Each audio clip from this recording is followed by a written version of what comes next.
You can say that despite the fact that the container market is at an all-time high, and we are seeing record level freight rates out there, there are still some challenges that the industry need to address.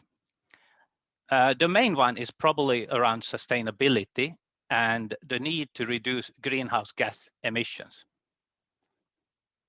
And there is also, of course, a need to comply with the current regulation on CO2 emissions, like the Efficiency Design Index and the Carbon Intensity Index. But these are only the first kind of regulations we will see. We will most likely see more stringent regulation coming up in the future. And that brings us to the second challenge. What should you really invest in today?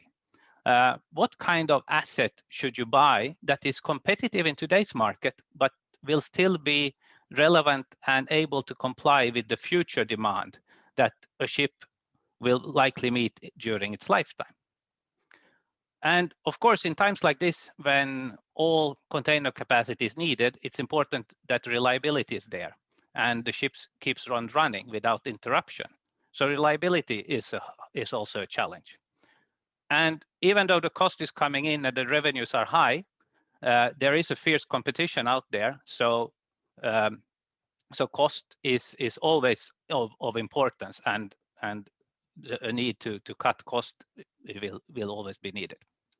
So what can we at Kongsberg Maritime offer to address some of these challenges? In this presentation, we will show how we can help reduce CO2 emissions by 15 to 30%, depending on size of container vessel.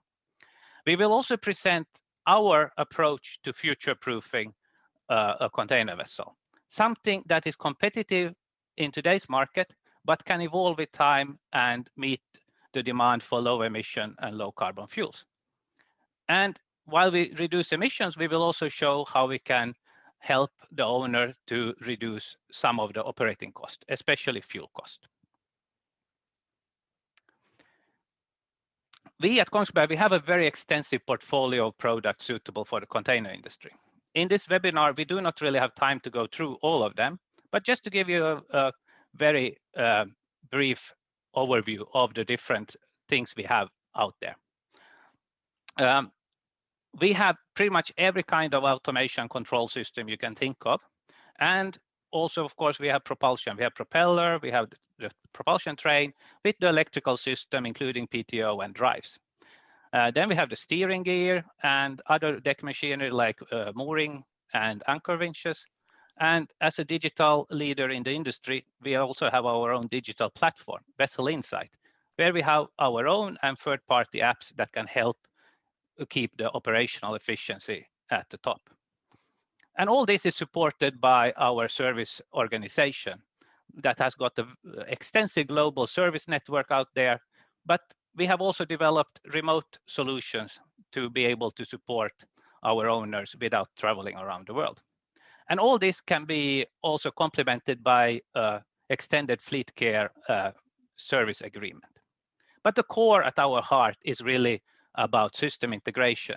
And that is where we bring the value, integrating all these products into a holistic solution that is optimized through extensive studies and simulation to perform in the best way. And then we support that throughout the lifetime with suitable tools and apps for best operational efficiency. And now I would like to hand over the word to my colleague, Paul Järpe, who will talk more about the electrical system. Yes, Oskar, thank you very much. As Oskar mentioned, my name is Paul Järpe. I'll take you through first of all the hybrid shaft generator system. And I'll talk a little bit about the study that we have done and the results from that study. And then we will enter into a conclusion. So a hybrid shaft generator system consists of several products that is shown here. You have the power takeoff or the take-in system. On these products, you can have several selections. So the selections on the PTI PTO is typically a synchronous machine. It could be brushed, could be brushless or permanent magnet type, but also asynchronous machines are possible to use in this application. Further, the selection you can do is also if you want an inline machine, which is shown on your left-hand downside on the left-hand slide. And also a possibility, of course, to have a geared solution. The system also consists of a frequency converter. There also you have some selections. You can use an active front-end frequency converter, or also possible to use a direct front-end frequency converter. Should you use a direct front-end converter, of course, then you can have the power take-in. Then it'll only be a power take-off system. Further, you can use a transformer. Either could be water-cooled or air-cooled. Now, there are some auxiliaries that could be connected to these systems. To the system.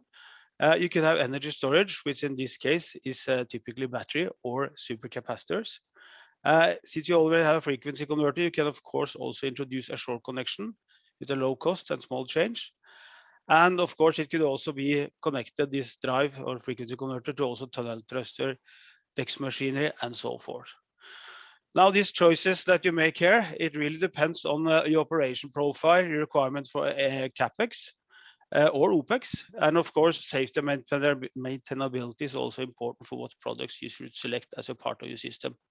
Kongsberg can, of course, deliver all this except from mechanical coupling, which is typically a third party. So what is important for a hybrid shaft generator is that it consists of a total solution, which is shown here. So I already talked about electronic parts, but a vitally important part of this hybrid shaft generator is also the other parts that it consists of. The integrated automation system is a vital part of it. That's where you control it. But the power management, the energy management also is an important part of this system. And what it all is tied in and connected together with is what they call the EcoAdvisor. I will tell a little bit more about the EcoAdvisor in the next slide. But all this plays together as a total system. And this is important.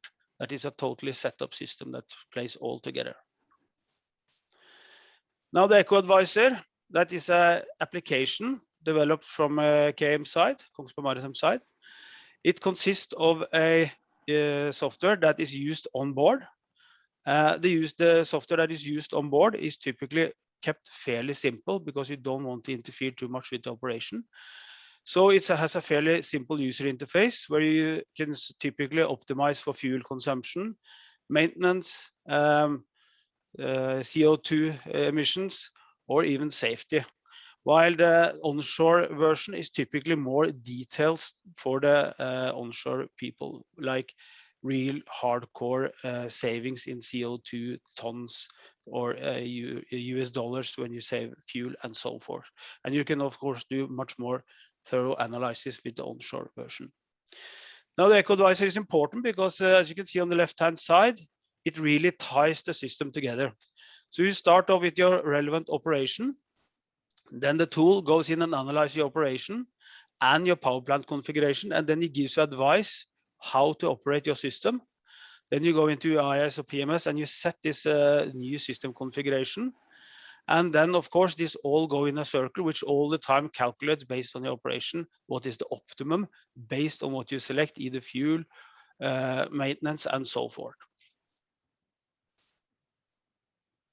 Now I'll go quickly into a little study that we have done. It is a study of a 14,000 TEU container sailing from China to Europe, and it has several stops on its way. As you can see on the right-hand side, you can see the operation profile. Obviously, it's sailing most of the time. Transit slow here is typically below 16 knots, so 15 to 8 knots. But you can see that it's most of the time, of course, inherently because of the operation, it's mostly in transit. Now, during this study, the total hotel load was 5.1 roughly megawatt, and the base load of the hotel was then 1 megawatt. And because it's a lot of reefer and they consume a lot of power, then the reefer load was about 4 megawatt in this case. Now, these data are based on sailing vessels that we have received a lot of data from and used the average of them. So what we're doing now is we look into a reference vessel as on the left-hand side, top left-hand side, which typically has a layout as is shown here. And then we introduce in case one LNG. So we go from MGO to LNG. Case number two, we introduce a PTO, which is what I showed you earlier in the slides, and we take away one auxiliary engine. And case 3, we introduce a PTO, but do not take away auxiliary engine. Now, of course, case 1 and 2 can be mixed together, or case 1 and 3. So what does the study actually show? It shows that for LNG, it contributes to 15 to 20% OPEX saving. Introducing LNG also contributes to a significant CO2 saving of 15 to 20%. But it does, of course, also is somewhat more expensive, so it contributes to about 25% capex increase. And when I say capex increase, it means for the total vessel that's related to the capex. The payback time in the business case shows that the LNG introduction will be about 10 to 15 years payback time. If you introduce a PTO, it will contribute to about 1.5 to 2% fuel savings, mostly fuel, but also maintenance and so forth. And it contributes to about 1 to 3% of CO2 equivalents. When I say CO2 equivalents, it's because it also includes methane slip. And it also contributes to a capex saving of about 0.5%. But that is if it replaces one auxiliary engine. So if you introduce a PTO and you remove one auxiliary engine, you will actually lower the capex and improve your OPEX. And that gives you actually a payback time of actually negative. So that is minus 2 years. Now, in the last case, we introduce a PTO, but we do not remove an auxiliary engine. Then you can see that it contributes to a capex increase of about 1%. And this will lead to roughly 2.5 years payback time for the latter case. As I mentioned, you can, of course, mix introducing LNG with PTO at the same time. Let's have a look at the vessels out there today. We can see here that LNG is definitely the last years increasing. And we expect it actually to increase even further because the distribution of LNG is getting now much better in the harbor, but also with small scale LNG and so on, it's easier to get a hold of LNG as a fuel. So probably this will just increase in the future.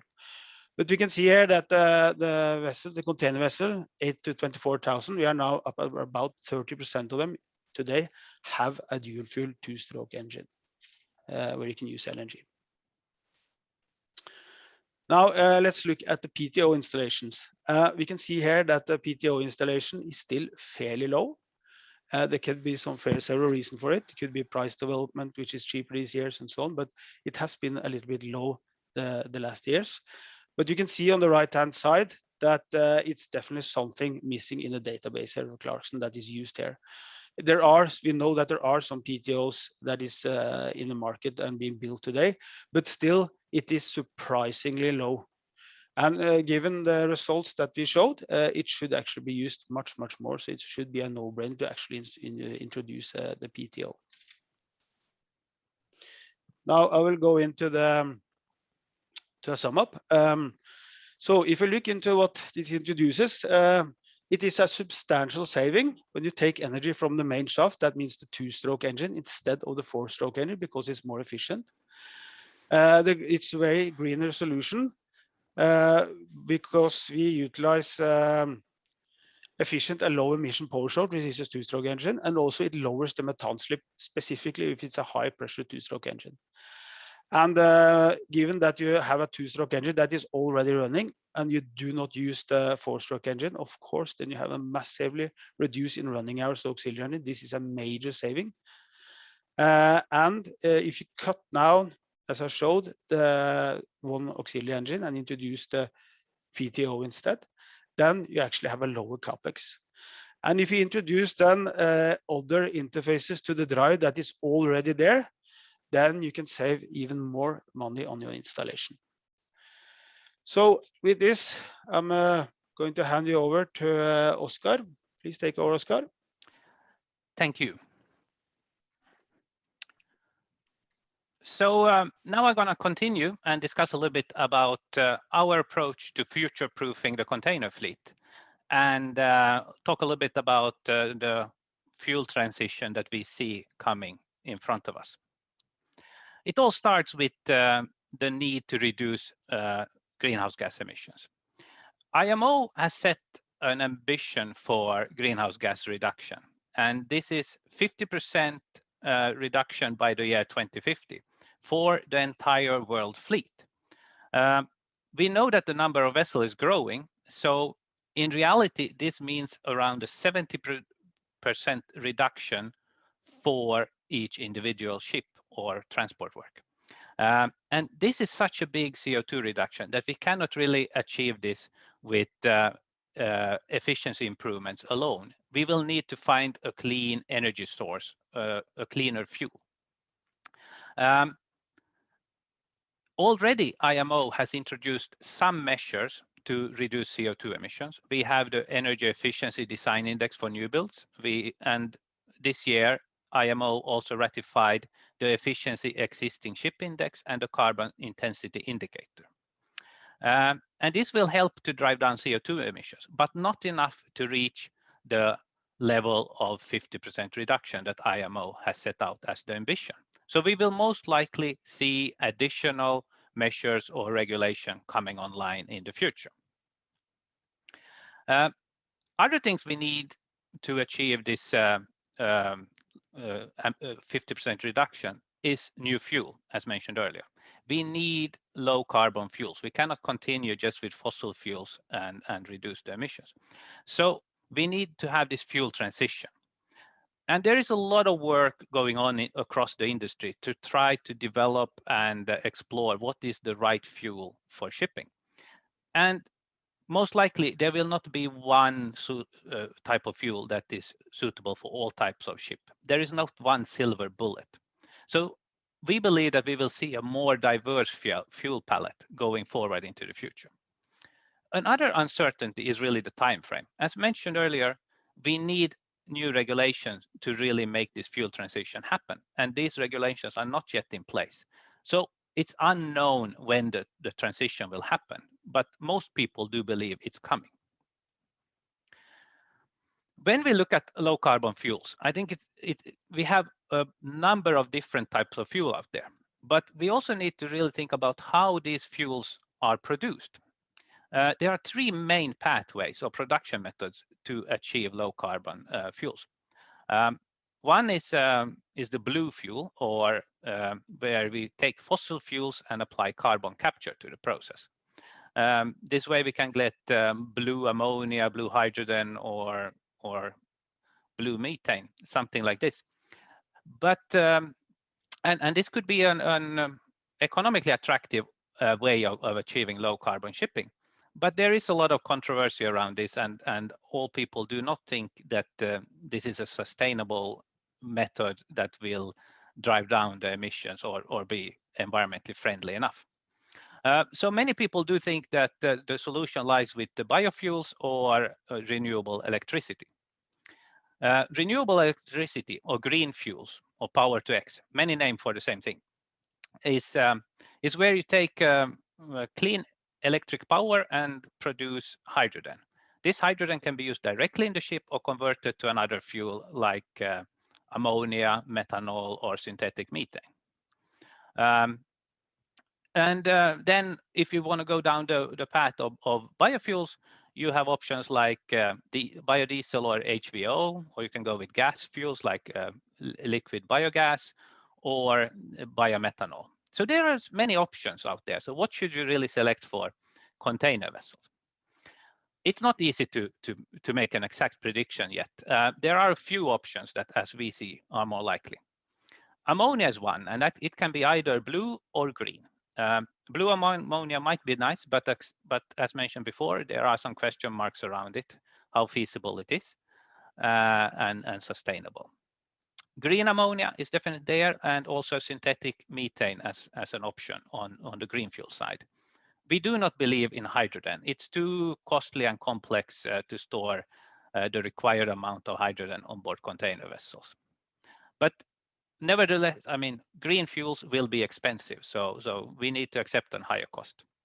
On biofuel side, I think the main options are biogas or biomethanol, and both could be potential option for the container industry. Here, the question mark is really more about availability and also cost.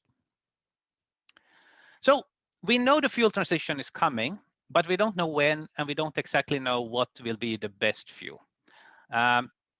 So what should you really buy today? You cannot go out and buy an ammonia-fueled vessel today and expect it to be competitive in the market from the start. It's too costly.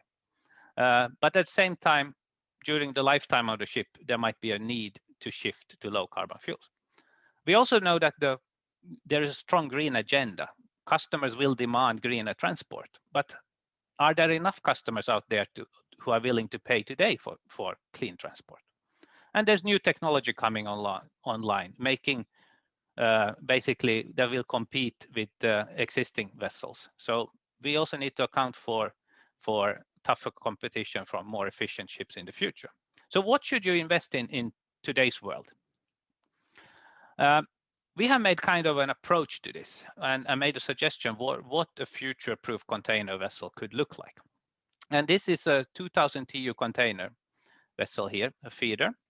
And a little bit some of the highlights of this future-proof approach. First is that we take and apply a digital connected vessel with our Vessel Insight app, Insight platform. This will enable the ship to have a good operational efficiency, and we can add on future apps when they become available. We have also said that we would like to start with LNG as the fuel. We saw that that is beneficial. And if we select LNG, we can easily shift to biogas or synthetic methane anytime without doing anything to the vessel. So we have 2 low carbon fuel options already there. In addition, we can prepare the ship so that we can convert the LNG system to ammonia if we select the right materials. We can use the same tanks with a small conversion and use ammonia. And of course, we need then engines that also can be converted to ammonia use. Other things we do is that we want to prepare the vessel for wind power.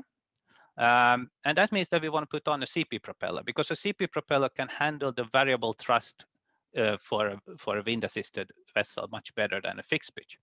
So we put that on from the beginning, and that will anyway give better efficiency. Another thing we do is that we want to have the PTO system that we all heard here earlier that is beneficial, but we want to combine that with a PTI, because it's the low-cost addition to add the power take-in feature to it. And this will enable us to, in the future, upgrade with a battery bank that can then allow the ship to operate with 0 emission in certain areas. For example, in and out of port with 0 emission on electrical power. But we need the space reservation and make the ship prepared for batteries. Another space reservation that we want to do is for additional fuel tanks, because if we want to convert to ammonia, we need additional space for tanks to maintain the same range. And this is what we have done in our feeder design. We enable us to triple the fuel capacity without impacting cargo capacity. So this is a unique design that we have made. So in order to sum up a little bit what we have seen today, what we suggest for having an efficient and good solution in the future is that LNG is a good starting point, and it's good to make it ammonia ready to have many options for us in the future. But this is a good starting point. Then we want to apply the PTO and the hybrid shaft generator to get the best efficiency out of the ship and reduce emissions. And as we saw, it can also be attractive from the CapEx side when we take out one genset. Of course, the ship needs to have the best digital system, and here we propose our Vessel Insight platform to ensure that we can operate the ship with the best efficiency and it's prepared for future applications. And then we apply a lifetime service agreement on it that we call extended fleet care to ensure that the ship is operational and available all the time with the long-term predictability on service cost and so on. And altogether, we get a very future-proof solution that is competitive in today's market, but will still be able to meet the expected future requirements on low emissions and cleaner operation. So with all this, I think we can have a game-changing solution for the container industry that will be a very attractive proposition for our customers. And with that, I would like to thank you for your attention. Now we have basically a question and answer session coming up, and I will hand over to Leif Christian Veum. Welcome to the last part of this seminar, the Q&A session. We have during the presentations received quite a few interesting questions. Time is almost running out, but we shall come back to each one of these questions as soon as possible. Due to limited time, we have picked out a couple of questions which we think will interest most of you. The first one is, can Kongsberg deliver all showed PTI and PTO equipment and solutions? I think this question will go to Oskar. No, sorry, to Paul. Yeah, thank you. First of all, I just want to mention that this is being recorded, just so all are aware of this. Your question was about the PTO, if Kongsberg can deliver this. Yes, I mentioned that in the slides. Yes, we can deliver all equipment that was shown. We have our own drives and batteries and so forth. Some other equipment like the PTOs, it typically is bought from third party and integrated. And of course, the same with gears can be delivered from us, but it's perhaps natural that also integrated from the yard side. Next question, please, Christian. Okay, another one for you. It says, what differentiates Kongsberg from other suppliers of the shown system? I guess that goes to me as well. Yes. Yeah, I think what I showed is that a hugely important part of this, I mean, the power plant and so on, you can deliver. But what differentiates us is that we have full control, also the control part of it, and also the EcoAdvisor that I showed. So what I think it differentiates is that we have a long pedigree with control systems, and also now the power system as a part of it is the total integration of the system that plays together seamlessly. I think that is, and also of course optimally with our EcoAdvisor and software. I think that's really what differentiates us. Thank you. Thank you, Paul. Then we have a question for you, Oskar. Why do you have a CP propeller in combination with a two-stroke engine in the future-proof feeder vessel picture? Yeah, thank you for that. The reason for the CP propeller is twofold. One is that basically we get a better performing vessel to start with. We can better match the engine and propeller in all different operation conditions. In addition, as mentioned, we have this vessel prepared for wind. And with wind, you get variable thrust. Someday you might get 50% or more of your thrust from the wind solution, the other day nothing. And that's a very challenging situation for a normal propeller. So in order to better handle this kind of variable thrust scenario, we want to have a CP propeller there. Yeah, thank you. And then I think the last one here, what is synthetic methane or LSNG?